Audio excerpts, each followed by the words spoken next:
want to really, really appreciate you very much, Dad. I would want to invite you to now kind of churn out that wisdom in terms of shake it, asking questions. You will never get this opportunity, anywhere to ask him such questions. I mean, I'm just assuming that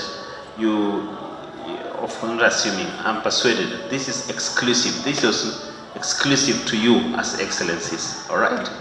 And those who are watching, you also get in touch to know how you can get in touch to get more of your questions answered. So now, Dad, I think you have really shared a lot, and we almost are lost for words what we can ask. But I'll invite the audience to interact with you and ask you questions. What's your greatest challenge in building your legacy, especially in environments that were hostile and of course corruption? You are a police officer, and that space, as you said, is darkness, but you went in there and transformed it and left a legacy. Today we have Kenya Christian Police Fellowship, which is going on strong. But what would you say was the biggest challenge, and how did you handle that? I know you've alluded to that, but just in a nutshell, what kept you going? The biggest challenge is to find that the people who are ready to think the way you're thinking about development are so few. You feel so lonely. You wonder, am I okay? What am I not seeing? But when I base what I'm thinking about what will happen to those people, then I get the encouragement. Because had I been thinking about myself, I would run to be safe. But I said, why should I be asking, why can't somebody do something? If that somebody is not me, who is it going to be? And very few people were ready to join me. Fortunately, that's another interesting thing. When you persist, and I heard somebody talking about persistence, and continue, people realize what is good and what is bad. And people would like to associate themselves with what is good. I'll give you an example. I was the chairman of the Beyond magazine, and it was proscribed because it contradicted the move of queuing, voting by queuing and all that, and they exposed some cheating. And my editor-in-chief was put in jail and all that. We, of course, went and appealed, and he was released having served 2 months in committee, for which he has been compensated later, only last year. And it was 1988. So you can see it's a long thing, you have to persist. And you know, my friends came around and they gave me a lunch at Pan-Africa Hotel, room 105. I still remember the room. And they told me, now let me advise you, leave alone these things. What will happen to your children? I said, which things are you telling me to leave? Go and say you have nothing to do with that magazine because you may be detained. I said, first of all, if I'm detained, that means there is somebody there who needs me to encourage. So that will have be on duty there. I will not be in detention. Secondly, what will happen to your children? Say, if you are my friends, you are stronger, put together, you are stronger than me. I'm sure my children will be in good hands. And, you know, they can be killed. I say, that's a favor, because I've been wanting to go home. Do you know, later they changed around and they supported me, and some of them are judges and others. And so what I noticed is that the challenges are there for sure. But if you persist and strictly concentrate on the truth will speak for itself and it will bring people around. When you look at the political space today, is it that our politicians really do not care about the country, or what is missing? Because probably, especially in Africa, you get the sense that political leadership is an end to itself. It's not a means to a bigger end. In fact, one has said there's hardly any political leader that serves the people. Most of them, if not all, are there for themselves and for their interests. What would you say about that? It is one word: selfishness. Everything in terms of me. Whatever I think, what is there for me? What is in it for me? And when that comes in, and you have a privileged position of leadership, and we have a tradition like my granddaughter there said, there is a tradition where almost we worship the leader. If there's a mheshimiwa na hashimiki, doesn't matter. Provided is the leader, what mheshimiwa alisema nini. If he says jump, you ask how high. Instead of saying, I can walk, why do I have to jump? That is the main thing. And because most of our people, that's why I like this kind of teaching, most of people are used to being abdicating or letting other people think for them. And whatever I say, how do you explain? Somebody says, stone these cars. And somebody, no idea, just picks a stone and start breaking windows and all that. How do you? It's because of also selfishness. They themselves, they will think by that way they will also benefit. So our political leaders are taking advantage of the people who don't know better. And I think the answer to this is to educate as many people as possible that they are something. You are fearfully and wonderfully made. You can make a difference. Even if you're a child, you can make a difference. You don't have to wait for somebody else. You hear this, hakuna kazi, hakuna kazi. Kazi is a lot, but you're not doing it. You wait until somebody, in my position, what do you think? I get letters and calls from all over. Unajua mtu fulani, unajua mtu. You don't have to know fulani. You just have to do your thing. So that if we can educate people to have confidence in themselves, to say what we want, we can do it. It's amazing because Africa is so rich. Do you know, as I've said, Congo alone has 18% of all the forests in the world. What better resource than that? Minerals in Congo is a third of the whole mineral wealth of the whole world. Where do you find the poorest people? Congo and Africa. And here, why? How come that the richest continent, the richest countries are the poorest? With all and all that, they are the poorest. And that reminds me of the Charles Connect. Charles Connect is something which I thought, why is it that the poor people are found in the rural areas? Because I don't know whether you've been to Rio Machinani. They have no shoes, they have no even food. The slightest drought, they are the ones who die. Nairobi people are still continuing their 5-course meals.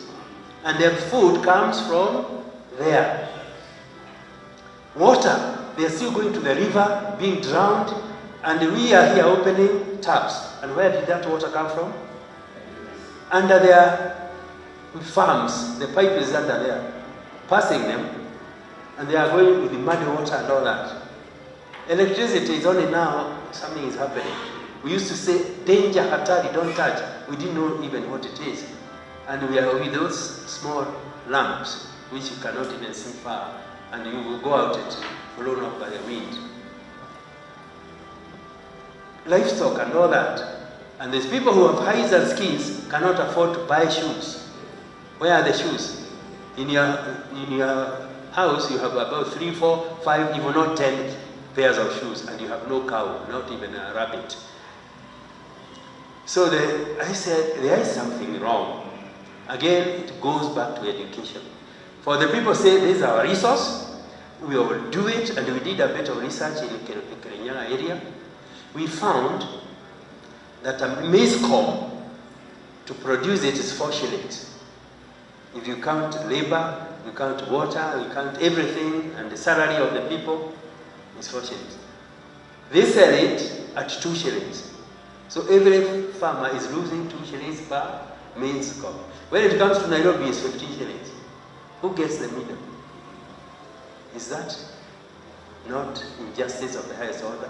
So we said, if the people there got their maize and did even their transportation, they would sell that maize cob at 6 shillings or even 8 shillings in Nairobi, so that Nairobi people will buy cheaper maize and those people will get 2 shillings profit. It is win-win and the economy moves.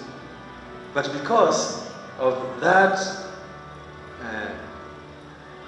oppressing the ignorant, that's the problem. So what we decided to do is to choose a village, and there's a very good village called Yata, I can't remember the actual name, by Bishop Masika, Justice Masika, where it is dry.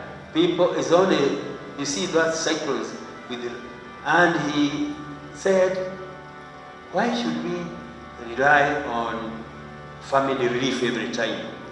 If we dug the pans, those water pans, and they irrigated, wouldn't it make a difference? Do you know they started doing it one by one. Now there are over 1,600 water pans. It's now a green place. You don't see those cyclones. You came here to learn, and I had your expectations, and make this count for you, because one person in their ordinary lifestyle influences at least 250 people. Okay? So that means this is an audience of approximately 6,000 people. This is the second most important day in my life.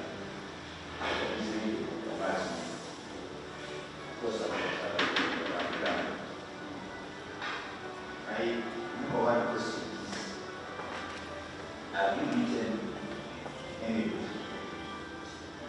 How to find that? Because I'm wondering, how do you pass this knowledge to others? I have over 50 books in my own house as a young scholar, and I would wish to have one. Your own browser, your own story, just what you're sharing. That's my first question. And my second question is, what is the secret to your great achievement? You have achieved a lot, and I like the way you say it. You have won a phone call certificate, but you have studied so many organizations. There's something I want to start, but it's just a drop of what you said to do. I may have to further investigate, beating by what you have. So simple. Have you written a book that has the content of this, and about what is the secret of the great achievement? All right, thank you. I have two questions. One is the importance of mentors or role models. Do you have any role models or mentors that have inspired you? And then the other one, you recommended that you add value to your life by reading books and also attending conferences. Thank you so much, Dr. James Mageria, for the wonderful speech. Thanks so much, EXCELLENCY, Your Excellency, for the great work. My name is Joel Kobia. I'm a leadership consultant and also an author in the line of personal leadership. I'm so much moved by the great achievements that you've achieved in due course of your lifetime. And for most people, once they've achieved such exploits, they go ahead to write books, yeah? And they also visit several media stations in order for them to publicize their wonderful achievements. But for your case, you're so down to earth, and I've not seen you rushing for vainglory. So how come you don't feel the urge of you going out there and patting your back because of the great things that you've achieved. That's number one. Number two, you've talked about Jesus Christ, who is your Lord and your good Savior. And I'm sure you've suffered a lot of tribulations as a result of you choosing to go the Christ way. So when did this relationship with Christ begin? Was it in your 50s, 70s, or it was in your earlier years? And any challenges? Are there any challenges that you've gone through as a result of your relationship with Christ? And finally, is with regard to your age. Yeah, regards to your age. If I look around the room, you look like one of the youngest. Yeah, yeah, you've hidden your age, and there's no one who is able to tell it unless you tell it to us. So what is that secret of one remaining young? Thank you. Thank you. Yes, that challenge of have I written a book is a real one, is a very important one, and I've started preparing myself. There are some notes and other. First of all, I feel it would be quite easy for me to write because all those things I have been involved in are in cabinets, about 20 cabinets. Every file that I have been, there's even Excel-wise, there's a file. So if I had somebody to research and talk about it, I think it is a very easy thing to do. So I am challenged and I want to accept that challenge. I've actually decided I want to start writing, and as I said, I've already started keeping the speeches I've made around the world, because some of them took me a lot of work to research them. The secret of success, do you know actually, the secret of success is just giving. Just give, don't worry what you get. Even that success, don't worry about that success. Whatever you find to do, do it well. Anything worth doing is worth doing well. That's why I bought this idea of excellency. Because if you do things in a way that you have left nothing, then let the people decide whether it is success. And normally it works itself out. So the opposite of that is doing everything for self. Because when you are not getting what you thought, then you get discouraged quickly. But when you give and it's finished, you find some people come. I saw you doing that. Can you get these resources and help us because we want to do it? So you start now administering other people's resources, and people think you are very rich. You are not. I don't have a big bank account, and I don't need it. If the money can go straight to the people instead of keeping it there, and a drug dealer goes and borrows it and buys a plane, why not send it straight to the people? So, the other secret of success is trust. You trust God that I will not want. And even if I got poor, so what? Others are poor. What is the big deal? Even if I died, how many people have died? So there's nothing to make me feel that I need to prove anything. I have nothing to prove. Just do it. I discovered that if you want people to trust you, don't push yourself. Just serve them. Like when you are doing the ufungamano, most of the press releases, the speeches, and all that I was writing. And when the press come, I would be sit where the press are, just like that cameraman. I would be there, and the bishops are in front there. So they really don't know where it comes. So we got such confidence in each other that when Kathy or somebody is going to be confronted by the press, they would call me. Say, I'm having a press conference tomorrow, what should we say? Then I would call all the others and what are the main points. Then I would sit down and write the press release. And we had only faxes, we didn't have emails. My fax are in my study. I faxed to all the bishops, all the Kadis and the Hindu readers, so that if the press went to Mombasa and another to Kisumu, the other one to Nakuru, they got the same answers to the same question. They wondered, how is this? Let me tell you, had I been the one giving press releases, reading them, and getting their bishops to listen to me, it would not have been. So I discovered, if you know what is to be done, look at the people who are better than you in doing it, and let them take all the credit.